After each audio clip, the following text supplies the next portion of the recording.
잠언 22장 26절에서 27절 말씀입니다. 남의 빚에 보증을 서지 말라 하는 말씀으로 오늘 말씀 묵상하겠습니다. 먼저 26절, 27절 말씀 제가 받들어 읽겠습니다. 너는 사람과 더불어 손을 잡지 말며 남의 빚에 보증을 서지 말라. 만일 갚을 것이 내게 없으면 내 누운 침상도 빼앗길 것이라. 내가 어찌 그리하겠느냐. 이 잠언서에는 다른 사람의 빚에 대해서 보증을 서는 일을 금하고 있는 것 우리가 이미 말씀을 통해서 한번 나눴죠. 오늘 다시 빚 보증 서는 것, 또 다른 사람과 더불어 손을 잡지 말라. 이건 또 무슨 말일까? 우리 손 잡아주고 악수도 해주고 그렇게 해야 되는데 이 손을 잡는다는 건 무슨 뜻인가? 이런 것들은 이제 다른 번역을 보면은 조금 더 이해가 될 수 있어요. 새 번역을 한번 볼까요? 이웃의 손을 잡고 서약하거나. 여기서 손을 잡는다는 것은 그냥 손 잡아주거나 또 부부가 손 잡고 걷거나 그런 걸 의미하는 게 아니라 손을 잡고 내가 뭘 이렇게 꼭 해주겠다. 이렇게 맹세하고 서약하고 약속하는 거 있죠? 헛된 약속이죠.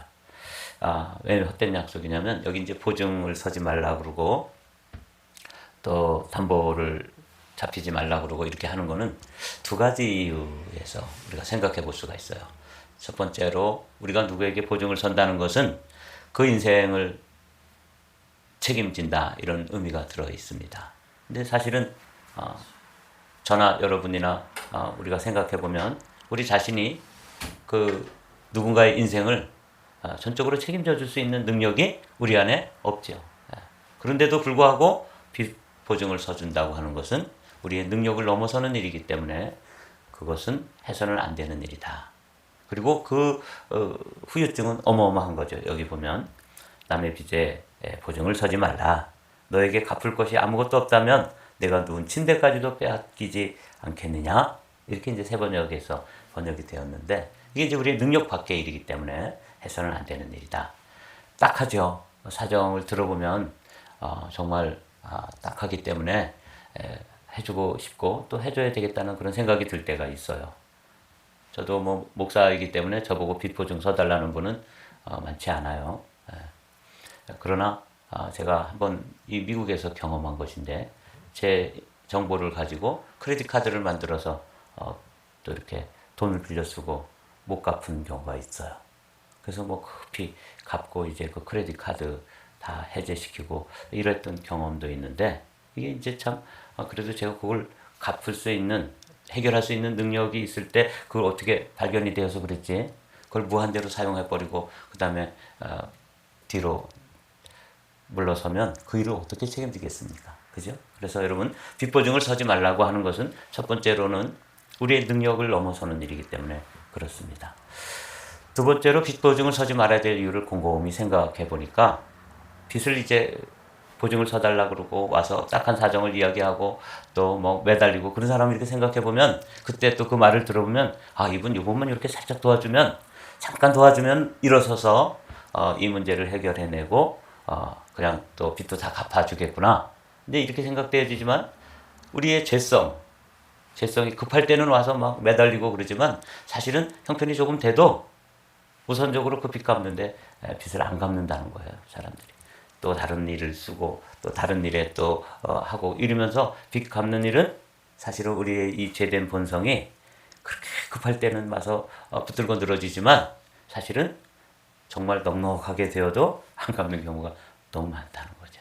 그래서 우리가 그 사람을 책임질 수 있는 능력도 없지만 갚을 수 있는 또 능력도 우리 안에 없다는 거예요. 그래서 빚 보증은 서지 말아라. 차라리 어떻게 하라? 내 능력 범위 내에서 정말 딱한 경우에는 도와줄 수 있는 범위 내에서 그냥 갚을 여력이 없을 테니까 그냥 주는 셈치고 그렇게 빌려주는 것 또는 그냥 주는 것 이게 이제 좋은 방법이다. 이렇게 이제 한결같이 조언하고 있습니다. 빚 보증을 섰다가 이제 두 가지를 잃게 되잖아요. 사람도 잃고 돈도 잃고 그렇게 되기 때문에 성경에서는 한결같이 남의 보증을 서거나 담보를 서지 말아라.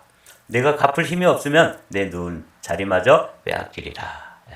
이게 이제 보증에 관한 말씀이에요. 실제로 이제 잠언 6장에 보면 잠언 11장을 먼저 볼까요?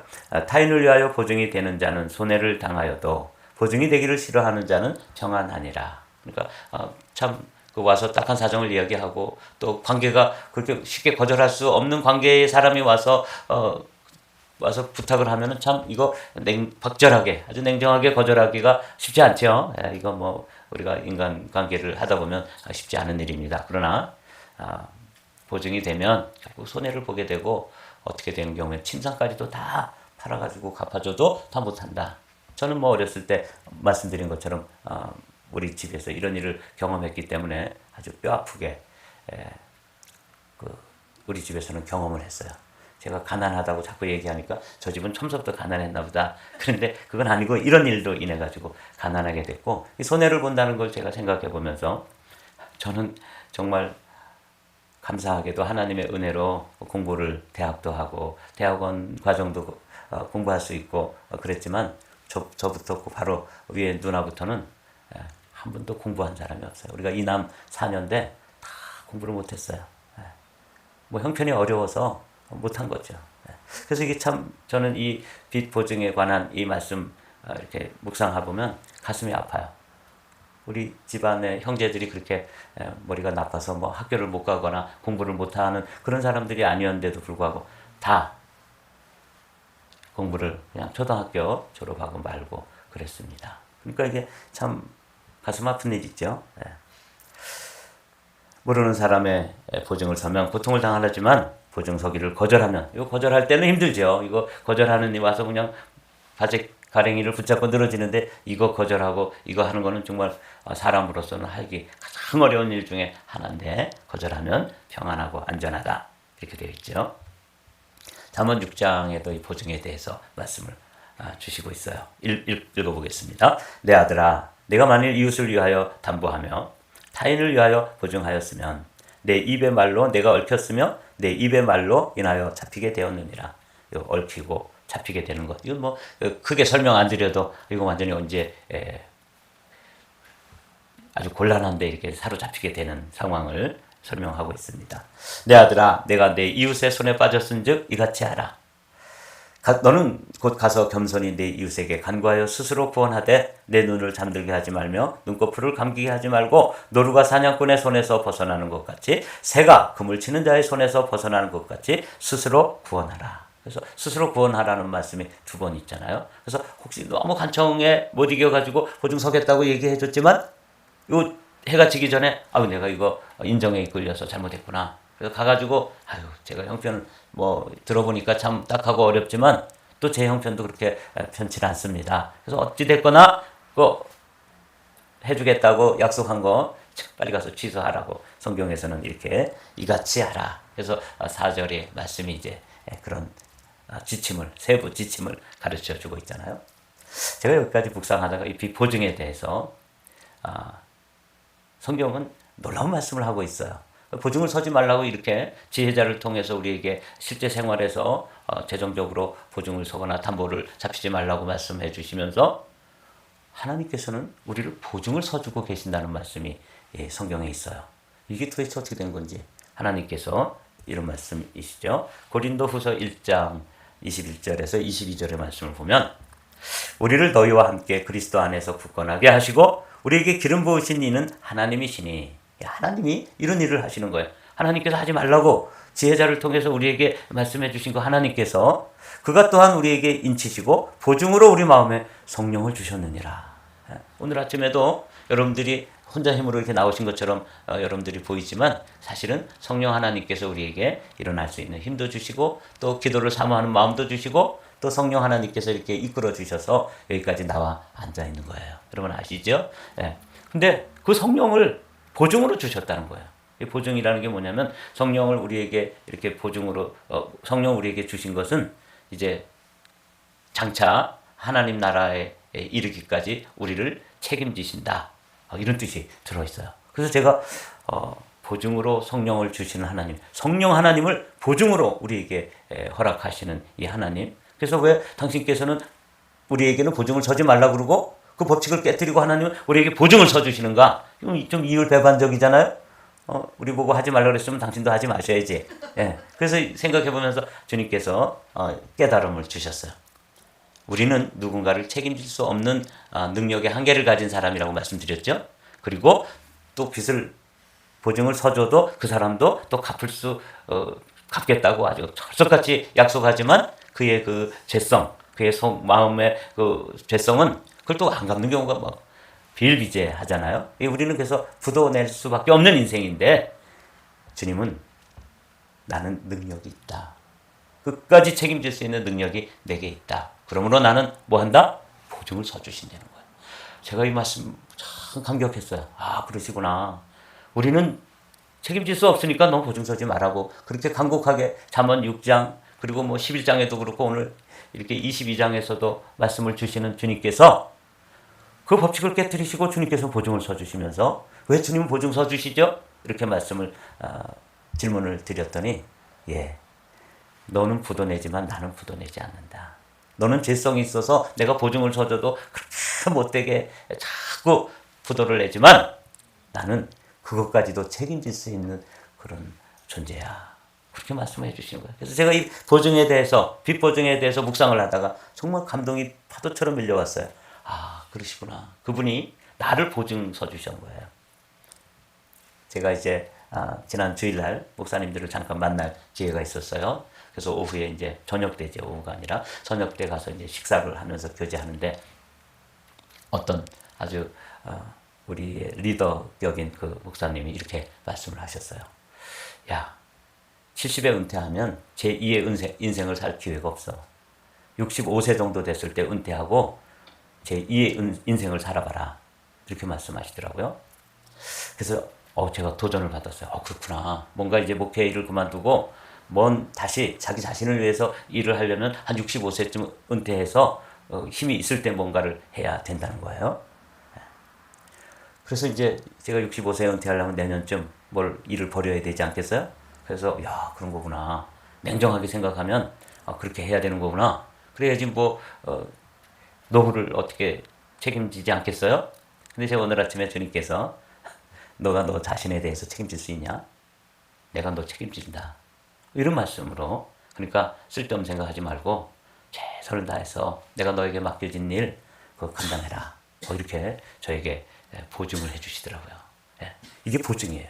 주님이 책임지신다는데 제가 제 인생을 책임지려면 빨리 조금이라도 힘이 있을 때 움직일 수 있고 꿈적거릴 수 있을 때 그만두고 노동일이라도 하고 판에 뛰어들어가지고 내가 내 자신을 책임지겠다고 발버둥을 쳐봐야 되겠다고 생각을 했지만 주님께서는 이 보증이라는 말씀으로 제게 보증해 주셨어요.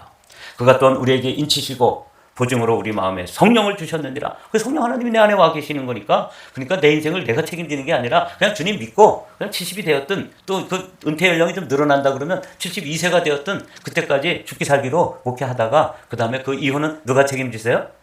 주책. 제가 그래서 주책 맞은 인생이 되는 거죠. 주님이 책임지신다. 이렇게 말씀하시더라고요. 그래서 제가 그렇구나. 인간적으로 계산하면 이쯤 조금 힘이 있을 때 아직 그래도 내 이름도 안 잊어버리고 예수님 이름도 안 잊어버리고 정신이 조금 온전할 때 어떻게 정리를 좀 해야 될 거 아닌가? 이런 얘기들을 나누고 돌아왔는데 그렇지 않다. 주님께서는 저에게 확신 있게 말씀해 주셨어요. 고린도서 5장 5절에도 그렇게 말씀하시죠. 우리는 이 장막에 살면서 무거운 짐에 눌려서 탄식하고 있습니다. 우리는 이 장막을 벗어버리기를 바라는 것이 아니라 그 위에 덧입기를 바랍니다. 그리하여 죽을 것이 생명에게 삼켜지게 하려는 것입니다. 이런 일을 우리에게 이루어 주시고 그 보증으로 성령을 우리에게 주신 분은 하나님이십니다. 여러분 다 우리가 성령 하나님이 우리 안에 오셔서 우리가 방언도 하고 성령 하나님이 구원의 확신도 주시고 또 지혜도 주시고 그래서 하루하루를 지금 살아가는 거 아니에요? 근데 그 성령을 주신 게 뭐라고요? 장차 하나님 나라에까지 보장한다 하는 보증이라는 거예요. 그분이 보증 수표예요. 하나님은 보증을 왜 사람 보고 보증 서지 말라고 그러고 주님은 보증을 서십니까? 하고 제가 당돌하게 질문했더니 난 책임질 수 있는 무한 책임을 질 수 있는 그런 존재야 라고 말씀하셨어요. 그분이 무한 책임을 지시는 거예요. 우리가 이 땅을 살아가면서 뭐 시험 들기도 하고 또 신앙생활 하다가 넘어지기도 하고 그러지만 주님께서 우리에게 일단 성령을 주셨으면 그 성령 하나님께서 끝까지 우리를 붙들고 어디까지? 하나님 나라 천국에까지 이르도록 그분이 보장이 되어주시는 그 증표로 성령을 주셔서 그것을 뭐라 그러냐면 보증이다. 보증. 그렇게 잘 안 말이 안 들어와요? 보증 수표. 그럼 좀 들어오나요? 어감이? 그럼 성령 하나님은 보증 수표를 주신 거예요. 야, 제가 이 말씀 아침에 묵상하면서 감동했습니다. 그러시구나. 주님이 나를 책임지신다고 말씀하시고 아예 보증까지 해주셨는데 그분이 누구시냐? 성령님이세요. 여러분도 그리스도 안에서 진리의 말씀 곧 여러분을 구원하는 복음을 듣고서 그리스도를 믿었으므로 약속하신 성령의 날인 인치심을 얻었습니다. 이렇게 우리 개정판에는 되어 있어요. 지금 세 번역으로 읽고 있습니다. 이 성령은 하나님의 소유인 우리가 완전히 구원받을 때까지 같이 있습니다. 우리의 상속의 담보이시며 우리로 하여금 하나님의 영광을 찬미하게 하십니다. 그렇습니다. 우리에게 성령을 주셨다는 것은 아예 하나님이 담보를 주신, 자기 자신을 담보로 내어주신 거예요. 그 어마어마한 존재들이에요, 우리가.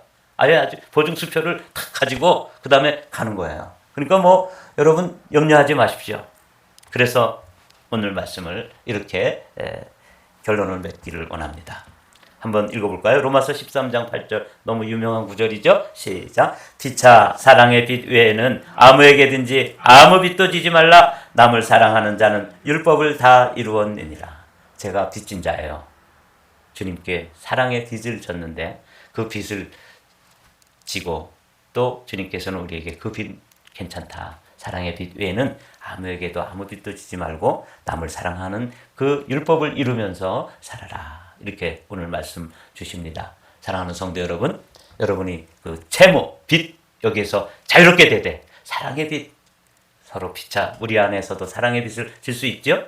그 사랑의 빚은 주님께서 허락하시는 것이니까 감사함으로 받아들이고 수용하고 그러면서 우리가 보증되어진 인생, 보장되어진 인생임을 믿고 오늘도 당당하게 주님의 이름으로 승리하는 복된 하루가 되시기를 주님의 이름으로 축복합니다.